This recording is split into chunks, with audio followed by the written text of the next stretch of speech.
लगी होगी ना वो। छोड़िए, धक्का मत दो।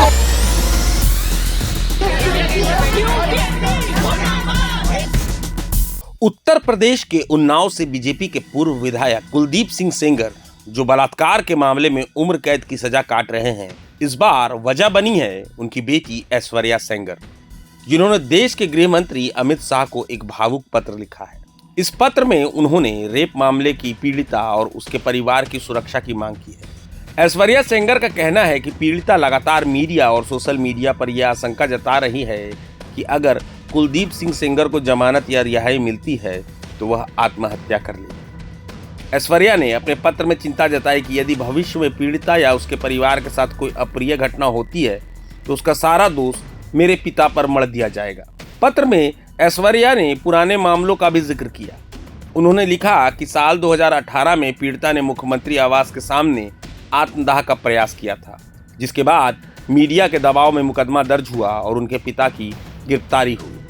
इसके बाद 2019 की सड़क दुर्घटना का भी उन्होंने उल्लेख किया, जिसमें पीड़िता घायल हुई थी और उसके रिश्तेदार की मौत हो गई थी। ऐश्वर्या का दावा है कि इस सड़क हादसे की जांच सीबीआई, आईआईटी दिल्ली, सीएफएसएल और सीआरआरआई जैसी संस्थानों ने की थी और सभी ने इसे एक दुर्घटना माना था।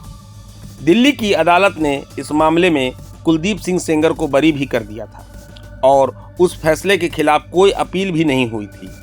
इसके बावजूद ऐश्वर्या का आरोप है कि मीडिया और पीड़िता का पक्ष आज भी उनके पिता पर हत्या के प्रयास का आरोप लगाता रहा है। अपने पत्र में ऐश्वर्या सेंगर ने मीडिया पर भी गंभीर आरोप लगाए हैं। उन्होंने कहा कि इस मामले में मीडिया कवरेज के जरिए एक ऐसा नैरेटिव गढ़ा गया जिससे निष्पक्ष सुनवाई का अधिकार ही छिन गया।